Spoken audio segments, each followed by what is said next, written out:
ನಮಸ್ಕಾರ ನನ್ನ ಎಲ್ಲ ಪ್ರೀತಿಯ ತೆರಿಗೆದಾರರಿಗೆ CA ಕನ್ನಡಿಗ ಯೂಟ್ಯೂಬ್ ಚಾನಲ್ಗೆ ನಿಮಗೆಲ್ಲರಿಗೂ ಸ್ವಾಗತ. ನಾನಿವತ್ತು ಮಾಡ್ತಾ ಇರೋಂಥ ವಿಡಿಯೋ ಯಾರೆಲ್ಲ ಪ್ರಾಪರ್ಟಿಯನ್ನು ರೆಂಟಿಗೆ ಕೊಟ್ಟಿದ್ದೀರ ಎಲ್ಲ ಲ್ಯಾಂಡ್ಲಾರ್ಡ್ಗಳಿಗೆ ಹಾಗೆ ರೆಂಟ್ಗೆ ಅಂತ ಇರುವಂಥ ಎಲ್ಲ ಟೆನೆಂಟ್ಗಳಿಗೆ, whether it could be residential property ಅಥವಾ ಕಮರ್ಷಿಯಲ್ ಪ್ರಾಪರ್ಟಿ ಕೂಡ ಆಗಿರ್ಬೋದು. ನಿಮ್ಮ ಬಿಸ್ನೆಸ್ ರನ್ ಮಾಡೋಕ್ಕೆ ಯಾವುದಾದ್ರು ಪ್ರೆಮಿಸಸ್ನ ನೀವು ರೆಂಟ್ಗೆ ತೊಗೊಂಡು ಬಿಸ್ನೆಸ್ ರನ್ ಮಾಡ್ತಿದ್ದೀರಾ ಅಂದರೆ, ಸೊ ನಿಮಗೆ ಯಾವ ಅಂದರೆ GST ಇರ್ಬೋದು ಆ್ಯಂಡ್ ಇನ್ಕಮ್ ಟ್ಯಾಕ್ಸ್ ಇರ್ಬೋದು, ಯಾವೆಲ್ಲ ಕಾಂಪ್ಲೈನ್ಸಸ್ ನಿಮಗೆ ಅಟ್ರಾಕ್ಟ್ ಆಗುತ್ತೆ, ನೀವು ಟ್ಯಾಕ್ಸ್ ರಿಟರ್ನ್ ಫೈಲ್ ಮಾಡಬೇಕಾದ್ರೆ ಯಾವೆಲ್ಲ ಪಾಯಿಂಟ್ಸ್ಗಳನ್ನ ಗಮನದಲ್ಲಿ ಇಟ್ಕೋಬೇಕು, ಈ ಎಲ್ಲ ವಿಷಯಗಳನ್ನು ಇವತ್ತು ತಿಳಿಸ್ತೀನಿ.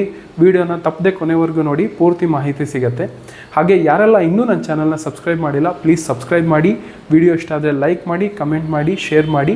ಹಾಗೆ ಬೆಲ್ ಐಕಾನ್ ಪ್ರೆಸ್ ಮಾಡೋದನ್ನು ಮರಿಬೇಡಿ, ಯಾಕಂದರೆ ನಾನು ಮಾಡೋಂಥ ಎಲ್ಲ ಹೊಸ ವಿಡಿಯೋಗಳ ನೋಟಿಫಿಕೇಷನ್ ತಕ್ಷಣ ನಿಮಗೆ ಬರುತ್ತೆ. ನೋಡಿ, ಯಾರಾದರೂ ಲ್ಯಾಂಡ್ಲಾರ್ಡ್ ನೀವು ರೆಸಿಡೆನ್ಷಿಯಲ್ ಪ್ರಾಪರ್ಟಿನ ರೆಂಟು ಕೊಟ್ಟಿದ್ದೀರಾ ಅಂತಂದರೆ GSTಯಿಂದ ಎಕ್ಸೆಂಪ್ಷನ್ ಇರುತ್ತೆ. ರೆಸಿಡೆನ್ಷಿಯಲ್ ಪ್ರಾಪರ್ಟಿಯಿಂದ ರೆಂಟ್ ಕಲೆಕ್ಟ್ ಮಾಡ್ಕೊಳ್ಳೋದ್ರ ಮೇಲೆ ನೀವು ಯಾವುದೇ ತರಹದ GSTಯನ್ನು ಕಲೆಕ್ಟ್ ಮಾಡೋದು ಬೇಕಾಗಿರಲ್ಲ. ಹಾಗೆ ನೀವು ಕಮರ್ಷಿಯಲ್ ಪ್ರಾಪರ್ಟಿ ಏನಾದರೂ ರೆಂಟು ಕೊಟ್ಟಿದ್ದೀರಾ, ಹಾಗೆ ವರ್ಷದಲ್ಲಿ ಒಂದು ಫಿನಾನ್ಷಿಯಲ್ ಇಯರಲ್ಲಿ ಅಂದರೆ ಏಪ್ರಿಲಿಂದ ಮಾರ್ಚ್ವರೆಗೂ ಈ 12 ತಿಂಗಳಲ್ಲಿ ನಿಮ್ಮ ಟೋಟಲ್ ರೆಂಟಲ್ ಇನ್ಕಮ್ 20 ಲಕ್ಷಕ್ಕಿಂತ ಕಡಿಮೆ ಇದೆ ಅಂತಂದರೆ ಆಗ ಕೂಡ ನೀವು GST ರಿಜಿಸ್ಟ್ರೇಷನ್ ತೊಗೊಂಡು GST ರೆಂಟ್ ಮೇಲೆ ಲೆವಿ ಮಾಡೋದೇನು ಬೇಕಾಗಿರಲ್ಲ. ಸಪೋಸ್ ಏನಾದರೂ ನೀವು 20 ಲ್ಯಾಕ್ಗಿಂತ ಜಾಸ್ತಿ ರೆಸಿಡೆನ್ಷಿಯಲ್ ಪ್ರಾಪರ್ಟಿಯಿಂದನೇ ನಿಮಗೆ ರೆಂಟಲ್ ಇನ್ಕಮ್ ಬರ್ತಾ ಇದೆ, ಒಂದು ಕಡಿಮೆ ರೆಂಟಲ್ ಇನ್ಕಮ್ ಬಂದು ಕಮರ್ಷಿಯಲ್ ಪ್ರಾಪರ್ಟಿಯಿಂದ ಬರ್ತಾ ಇದೆ ಅನ್ನುವಂಥ ಕೇಸಲ್ಲಿ ನೀವು ನಿಮ್ಮ ಥ್ರೆಶೋಲ್ಡ್ ಲಿಮಿಟ್ 20 ಲ್ಯಾಕ್ಗಿಂತ ಜಾಸ್ತಿ ಎಕ್ಸಿಡ್ ಆಗಿಬಿಟ್ಟಿದೆ. ಸೊ ಆಗ ನೀವು GST ರಿಜಿಸ್ಟ್ರೇಷನ್ ಮ್ಯಾಂಡೇಟರಿಲಿ ತೊಗೋಬೇಕಾಗತ್ತೆ. ಹಾಗೆ ಯಾವೆಲ್ಲ ಕಮರ್ಷಿಯಲ್ ಪ್ರಾಪರ್ಟಿನ ನೀವು ರೆಂಟ್ ಮಾಡ್ತಾ ಇದ್ದೀರಾ, ಸೊ ಅದ್ರ ಮೇಲೆ ಫಾರ್ವರ್ಡ್ ಬೇಸಿಸಲ್ಲಿ ಅಂದರೆ ನೀವೇ 18% GST ಕಲೆಕ್ಟ್ ಮಾಡಿ ಸರ್ಕಾರಕ್ಕೆ ಕಟ್ಟಬೇಕಾಗಿರುತ್ತೆ. ರೆಸಿಡೆನ್ಷಿಯಲ್ ಪ್ರಾಪರ್ಟಿ ಮೇಲೆ ಯಾವುದೇ ತರಹದ GST ಲೆವಿ ಮಾಡೋದು ಬೇಕಾಗಿರಲ್ಲ. ಆ್ಯಂಡ್ ಇನ್ಕಮ್ ಟ್ಯಾಕ್ಸ್ ಬಂದಾಗ ನೀವೆಷ್ಟು ರೆಂಟನ್ನು ಕಲೆಕ್ಟ್ ಮಾಡ್ಕೊಳ್ತಾ ಇದ್ದೀರಾ ಅದನ್ನು ಇನ್ಕಮ್ ಟ್ಯಾಕ್ಸ್ ರಿಟರ್ನಲ್ಲಿ ಡಿಕ್ಲೇರ್ ಮಾಡಿ ಇನ್ಕಮ್ ಟ್ಯಾಕ್ಸನ್ನು ಕಟ್ಟೋದು ಕೂಡ ಮ್ಯಾಂಡೇಟರಿ ಇರುತ್ತೆ. ಹಾಗೆ ಪ್ರಾಪರ್ಟಿ ಟ್ಯಾಕ್ಸ್ ಲೆವಿ ಮಾಡುತ್ತೆ Karnataka state government. In case property tax ಕಟ್ಟಿದ್ದೀರಾ ಅಂತಂದರೆ ನೀವು ಇನ್ಕಮ್ ಟ್ಯಾಕ್ಸ್ ರಿಟರ್ನ್ ಫೈಲ್ ಮಾಡೋವಂಥ ಟೈಮಲ್ಲಿ ನಿಮಗೆ ಇದು ಪ್ರಾಪರ್ಟಿ ಟ್ಯಾಕ್ಸ್ ಡಿಡಕ್ಷನ್ ಕೂಡ ಸಿಗುತ್ತೆ.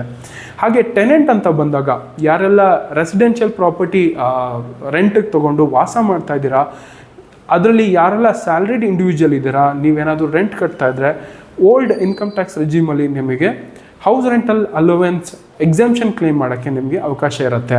ಪ್ರೊವೈಡೆಡ್ ನಿಮಗೆ ಎಂಪ್ಲಾಯರ್ ಹೌಸ್ ರೆಂಟ್ ಅಲೋವೆನ್ಸ್ ಕೊಡ್ತಾ ಇರಬೇಕು, ನಿಮ್ಮ ಸ್ಯಾಲ್ರಿ ಸ್ಲಿಪ್ಪಲ್ಲಿ ಹೌಸ್ ರೆಂಟ್ ಅಲೋವೆನ್ಸ್ ರಿಫ್ಲೆಕ್ಟ್ ಆಗ್ತಿರಬೇಕು, ಆಗ ಮಾತ್ರ ನೀವು ಎಕ್ಸಾಮ್ಷನನ್ನು ಕ್ಲೇಮ್ ಮಾಡೋಕ್ಕೆ ನಿಮಗೆ ಅವಕಾಶ ಇರುತ್ತೆ. ಹಾಗೆ as I told, residential property ಮೇಲೆ ನೀವು ರೆಂಟ್ ಏನಾದರೂ ಕೊಡ್ತಾ ಇದ್ದೀರಾ ಅಂತಂದರೆ ನೀವೇನು GST ಏನು ಕಟ್ಟೋದು ಬೇಕಾಗಿರಲ್ಲ. ಸಪೋಸ್ ಕಮರ್ಷಿಯಲ್ ಪ್ರಾಪರ್ಟಿ ಏನಾದರೂ ರೆಂಟ್ಗೆ ತಗೊಂಡು ನೀವು ಬಿಸ್ನೆಸ್ಸನ್ನು ರನ್ ಮಾಡ್ತಾ ಇದ್ದೀರಾ, ಹಾಗೆ ಎಲ್ಲ ಬಿಸ್ನೆಸ್ಮ್ಯಾನ್ಗಳು ಅಥವಾ ಸರ್ವಿಸ್ ಪ್ರೊವೈಡರ್ ನೀವು ವಾಲಂಟ್ರಿ ಬೇಸಿಸಲ್ಲಿ GST ರಿಜಿಸ್ಟ್ರೇಷನನ್ನು ತಗೊಂಡಿದ್ರೆ, ಇನ್ ಕೇಸ್ ನಿಮ್ಮ ಲ್ಯಾಂಡ್ಲಾರ್ಡ್ ಏನಾದರೂ GST ರಿಜಿಸ್ಟ್ರೇಷನ್ ತೊಗೊಳ್ದೆ ಫಾರ್ವರ್ಡ್ ಬೇಸಿಸಲ್ಲಿ GSTಯನ್ನು ಕಲೆಕ್ಟ್ ಮಾಡ್ತಿಲ್ಲ ಅಂತಂದರೆ ನಿಮಗೆಲ್ಲ ರಿವರ್ಸ್ ಚಾರ್ಜ್ ಮೆಕ್ಯಾನಿಸಮ್ ಅಪ್ಲೈ ಆಗುತ್ತೆ. ಅಂದರೆ ನೀವೇ 18% GSTನ ಸರ್ಕಾರಕ್ಕೆ ಕಟ್ಟಿ ನಿಮ್ಮ GSTR ರಿಟರ್ನ್ ಫೈಲ್ ಮಾಡುವಂಥ ಟೈಮಲ್ಲಿ, ಅಂದರೆ GSTR 3B ರಿಟರ್ನ್ ಫೈಲ್ ಮಾಡ್ತಿರಲ್ಲ, ಪ್ರತಿ ತಿಂಗಳು 20th ಡ್ಯೂ ಡೇಟ್ ಇರುತ್ತೆ GSTR 3B ರಿಟರ್ನ್ ಫೈಲ್ ಮಾಡೋಕ್ಕೆ. ಸೊ ಆ ಟೈಮಲ್ಲಿ ನೀವು ರೆಂಟನ್ನು ರಿವರ್ಸ್ ಚಾರ್ಜ್ ಮೆಕ್ಯಾನಿಸಮಲ್ಲಿ ನೀವು ಡಿಕ್ಲೇರ್ ಮಾಡಿ 18% ಟ್ಯಾಕ್ಸ್ನ ಕಟ್ಟಿ ನೀವು ಇನ್ಪುಟ್ ಟ್ಯಾಕ್ಸ್ ಕ್ರೆಡಿಟನ್ನು ಕೂಡ ಕ್ಲೇಮ್ ಮಾಡಬೇಕಾಗತ್ತೆ. ಸಪೋಸ್ ನೀವು ಇನ್ಕಮ್ ಟ್ಯಾಕ್ಸ್ ರಿಟರ್ನ್ ಫೈಲ್ ಮಾಡೋವಂಥ ಟೈಮಲ್ಲಿ ನೀವು ರೆಂಟಲ್ ಎಕ್ಸ್ಪೆನ್ಸಸ್ಸನ್ನು ತೋರಿಸ್ಕೊಂಡು ನೀವು GST ರಿಟರ್ನಲ್ಲಿ RCM ಬೇಸಿಸಲ್ಲಿ ನೀವು ಟ್ಯಾಕ್ಸ್ ಕಟ್ಟಿಲ್ಲ ಅಂತಂದರೆ GSTಯಿಂದ ನಿಮಗೆ ನೋಟಿಸ್ ಬರುವಂಥ ಎಲ್ಲ ಸಾಧ್ಯತೆಗಳು ಇರುತ್ತೆ. ಆ್ಯಂಡ್ ಅಂಥ ಟೈಮಲ್ಲಿ ಅಂದರೆ ನೀವು ಇನ್ಪುಟ್ ಟ್ಯಾಕ್ಸ್ ಕ್ರೆಡಿಟ್ ಕ್ಲೇಮ್ ಮಾಡೋಕ್ಕೆ ಒಂದು ಕಟ್ ಆಫ್ ಟೈಮ್ ಇರುತ್ತೆ ನಿಮಗೆ.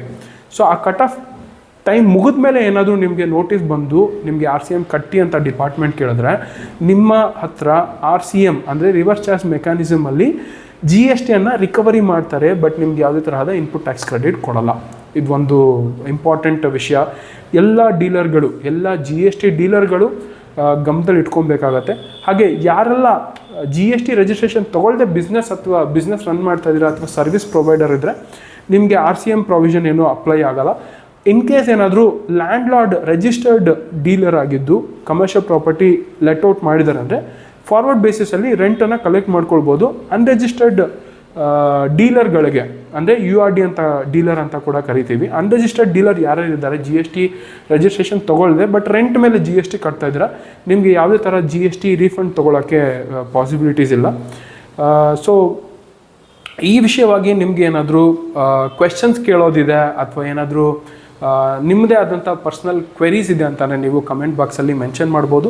ಹಾಗೆ ನನ್ನ ವಾಟ್ಸಪ್ ನಂಬರನ್ನು ನಾನು ಡಿಸ್ಕ್ರಿಪ್ಷನಲ್ಲಿ ಮೆನ್ಷನ್ ಮಾಡಿದ್ದೀನಿ. ಯಾವುದೇ ವಿಷಯ ಅಥವಾ ಕ್ವೆಶನ್ ಕಾನ್ಫಿಡೆನ್ಷಿಯಲ್ ಆಗಿದೆ ಅಂತಂದರೆ ನೀವು ನನಗೆ ವಾಟ್ಸಪ್ ಮೆಸೇಜ್ ಕೂಡ ಡ್ರಾಪ್ ಮಾಡ್ಬೋದು. ನಮ್ಮ ಕನ್ನಡ, ನಮ್ಮ ಕರ್ನಾಟಕ, ನಮ್ಮ ಹೆಮ್ಮೆ. ಜೈ ಹಿಂದ್, ಜೈ ಕರ್ನಾಟಕ. ನಮಸ್ಕಾರಗಳು.